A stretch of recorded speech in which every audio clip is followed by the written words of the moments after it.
Hi, I'm George Perry, and today we're going to talk about dental implants A to Z, section 7B, C, D, and E. And basically what this is 4 different case analysis of edentulous patients. How do we take the patient perhaps from a dentate state to a fully edentulous implant restoration? Should we do porcelain? Should we do a hybrid? Should we do an overdenture? All those factors need to be looked at. How many implants do we need? And so I tried to pick 4 different cases that exemplify some of the key issues that we look at. The first one here is really one of my favorites because it takes a patient that psychologically was probably very concerned about treatment, and we broke the case down into multiple different stages where we began with just really poor dentition. Everything obviously needed to come out, and so maybe the thought is, well, let's cram the implants in as fast as possible and make a restoration. But this is a patient we needed to manage over time. So we broke the case down into different phases, manageable phases for any restorative dentist. And then we could take that patient from this really poor dentate stage, move them through a denture, get our implants placed, and then a final restoration that we began here with the patient and then ended up with an implant-supported porcelain fused to metal bridge in the maxilla and a hybrid restoration in the mandible with an extremely satisfied patient. The next patient or type of patient I'd like to look at is very similar, but on this patient we needed to get the work done faster. So we're going to look at immediate provisionalization. The patient didn't really want to have any sort of denture. They really wanted to go directly from teeth to a fixed provisional to a fixed final result. And the final result was very similar, a porcelain fused to metal roundhouse bridge in the maxilla and a hybrid restoration in the mandible. But how we got there was very different. We began here in this dentate phase, and really with a marathon remarkable surgery, Dr. Jovanovic was able to take out the teeth, graft the bone, place provisional implants in the maxilla, and final implants in the mandible. We did immediate provisionalization on the patient, and then over a period of almost a year, we're able to take that patient and do a porcelain fused to metal restoration in the maxilla and a hybrid in the mandible. And I think this is what's exciting. We're able to manage each of these patients differently, and really remarkable surgical technique gave us really the ability from a restorative point of view to give the patient what they wanted.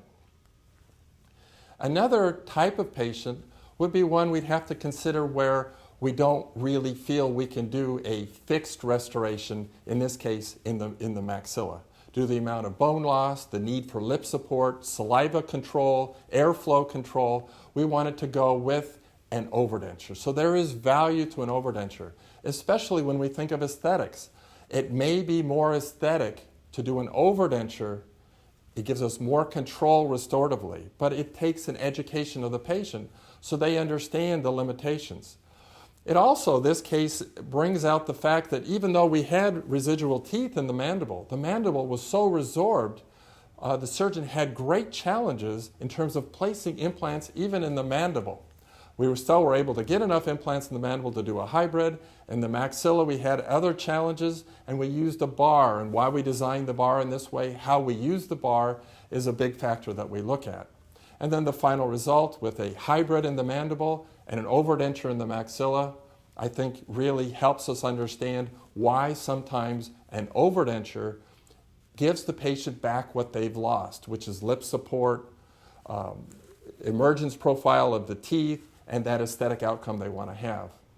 Okay, then the final case that we're going to look at really is a hybrid restoration in the maxilla, which I consider the most difficult restoration to do in a fixed point of view because we have concerns about lip support, airflow, phonetics, and we're going to do it as an all-on-4. It really doesn't matter to me whether it's all-on-4 or all-on-10, as long as that support, the 4 implants, gives me enough support so that my load can be managed well.